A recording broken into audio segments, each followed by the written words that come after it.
One down, one more to go here on a Friday, but who's counting, right? We have a fun one on Monday Night Football with the Eagles traveling to Green Bay to battle it out with the Packers for NFC supremacy.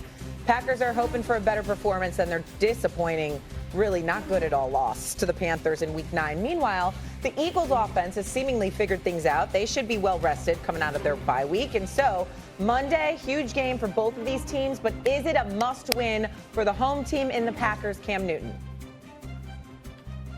Yes, ma'am, it is. And I will say it this way. Will the real Jordan Love please stand up? We've been seeing two different phases and shades of Jordan Love this year. Why do you say? It's because when I see Jordan Love versus the Detroit Lions, I'm like, okay, that's an MVP candidate. When I see Jordan Love versus the Cincinnati Bengals, that is an MVP candidate. When I see Jordan Love versus the Washington Commanders, that is an MVP candidate. But on a contrary, when I see Jordan Love versus the Carolina Panthers, 0 touchdowns. When I see Jordan Love versus the Cleveland Browns, questionable kind of performance. When I see Jordan Love really in the latter part of just shades of the Dallas Cowboys games, it's like, what are we doing, right? So when I'm looking at the performances of who he is and how he plays, now it puts the onus of how deep of a playoff run can the Green Bay Packers really go. Now you start to say, versus certain teams, we're starting to see a different side, but that's not even really accurate. Now when you play against a team like Philadelphia, where everybody knows unanimously they are who we thought they were, it may not be pretty, but they get the job done. What do you do versus a Tier 1 team like that? And I can't wait to see. Stephen A., what do you think? Must win for Green Bay? I think so. I'm going to tell you why. It's still early enough. They're battling with the Lions. We get that part. I think Green Bay is a team that needs home field advantage come playoff time in order to make the kind of noise we surmise they will make. And obviously, if you lose this game, that goes a long way towards derailing those hopes because it positions Detroit to have supremacy within the NFC North, and ultimately, if it comes down to that. But let's look at Green Bay from a macro perspective dating back to last year. They were 0-6 against the top 3 teams in the NFC last year, the Lions, the Vikings, and the Eagles last year. They were 11-1 against everybody else. They were 0-2 against the Philadelphia Eagles. In those games, Jordan Love completed 55% of his passes, 2 touchdowns, 4 interceptions. He became the first Packer not to throw a touchdown and throw at least 3 interceptions in a playoff game as a quarterback. This is what we're talking about when we talk about Jordan Love. And so when I look at Green Bay, I see, you got Gary, you got Micah, you got the crew, I got that. You can get to the quarterback, I got that part. All right, and we've seen them lose to Cleveland. We've seen them lose to Carolina, and that was primarily because of their offense, not because of their defense didn't show up, because their offense didn't show up. It's going to come down to Jordan Love and that Packers offense, and I think Monday night against Philadelphia, it'll go a long way towards helping them if they win the game. If they lose the game, it's going to be the same old Packers in recent memory in most of our eyes. Why are we talking about Jordan Love like he a scrub? Like what are we asking? We gotta just stop reading the stats and talk about how this man is playing. Let's talk about what we saw in domination against Detroit and the Washington Commanders to start the season. Now, let's get to the Cleveland game. Absolutely. Late interception can't happen. Matthew Golden is running down the sideline for a 95-yard touchdown. He catches the ball and runs out of bounds. Now, let's get to what we saw against the Carolina Panthers, since that's something we want to bring up. They're driving to score in the first quarter, and Savion Williams gets the football stripped by J.C. Horn. These aren't things that are on Jordan Love. Jordan Love wasn't supposed to stop Rico Dowdle from running the ball and absolutely decimating the Green Bay Packers defense last week. But I did watch Jordan Love lead a game-winning drive against the Arizona Cardinals. I saw that. I did watch Jordan Love throw for 3 touchdowns against the Dallas Cowboys and 337 yards. Oh, I did watch Jordan Love against the Pittsburgh Steelers in prime time, win down at halftime, throw 20 straight completions and 3 tutties in that game.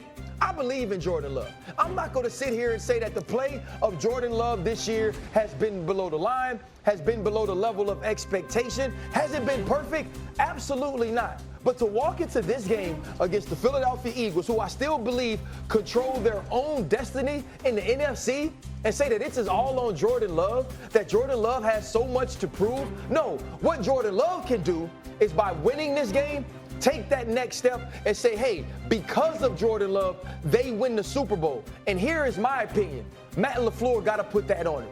Matt LaFleur got to stop thinking that the run's going to lead this team. It's Jordan Love's time. He's proved that he's ready for it, and you got to put it on his shoulders. And Shay knows this because she's from the Midwest, and I know she agree with me. She ain't saying it, but she feel it in her heart. Go ahead, Stephen A. Go ahead, Shay. I'll let you go first. I'll piggyback off you, Shay. I'll get at RC in a second. Go ahead, Shay. All right. I was actually going to kind of agree with RC, not because of what he's done this season, Jordan Love, but because of what we've seen in years past. Jordan Love is the purest definition of a second-half quarterback that we have seen in the NFL. Since he took over in 2023, this dude has had the highest QBR the second half of the season of any other starting quarterback. Now is his time, which is why I do feel like this is kind of a must-win for him to shut people down that maybe don't believe that he has the same potential as some of these other quarterbacks. I'll say. Now go ahead. So RC is sitting up here on national television, accusing us of not watching Jordan Love and accusing us of not recognizing the surreal talent that he is. I recall us acknowledging that. I recall RC acknowledging that. Just like we watch the games, we also have the pleasure of watching RC. If I remember correctly, Shay, wasn't it you with RC who was on the road for SportsCenter with the training camps? Wasn't Green Bay one of the places y'all went to? Actually. I believe that. I think I remember it. I think I remember. I'd be far from for me to bring that up because I think I remember it, right? Yeah. And then while I watched, I also saw RC previewing the NFL season. I saw RC dissecting the greatness of Jordan Love. I saw RC talking about what Green Bay was because of Jordan Love, and ultimately, in order for them to get to the next level, what Jordan Love had to be. Now, correct me if I'm wrong, because it's just the English language. But if you are articulating and verbalizing what somebody is, but what they need to be in order to get to another level, that implies that they ain't there yet. Because something's missing in terms of their performance. Now, I'm sorry if somebody, you understand, interpret it differently. But me, I think that I understood and deduced plenty of what RC said. And matter of fact, Shay, because you were there with them, I recall you asking them about Jordan Love. I watched it. It came on the SportsCenter. It came on 2 o'clock in the afternoon. It was at 2 o'clock in the afternoon. And Shay, actually, it was at 12 because SportsCenter had you there. And it was you that sat up there, Shay, and say, hey, we know they're a good team. And Jordan Love is really good. And you even brought up his second half numbers. And you talked about how great it was. But we saw him against the Eagles last year, and we need to see X, Y, and Z. And RC was like, yeah, you absolutely right. Yep. But for me to bring it up, oh, so now it's a problem. Okay, I understand. He watched the rerun. He remembered. He saw the whole He remembered. He watched that rerun. Go on, Cam. Hey, Stephen Anthony, I like where y'all at right now, and I'm going to tell you this. Anybody who's watching this, Stephen Anthony, Ryan Terry, and Shay Gertrude Elizabeth has put in on a masterclass of how to use words. Since this whole episode, I've been keeping a running tab. Trepidation, soliloquy, diatribe, sensational. I can't pronounce that one. I don't even know what that is. Deduced. What else? Presumption. I don't know what even all those words mean. I don't know how to use it in a noun, verb, or whatever. But you guys' vernacular is something amazing.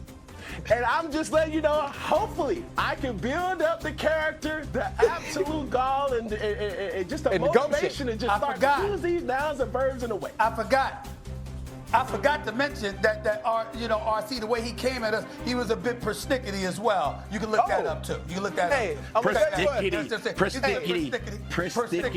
I'm saying? But it's all right. It's okay. It's all right. All I care, as long as Cam don't pull out my high school basketball film like he did Gilly, I'm all good. All right. We already pulled out your NFL stats. I think we're good on stats for the day. Coming up, the 49ers.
Bye.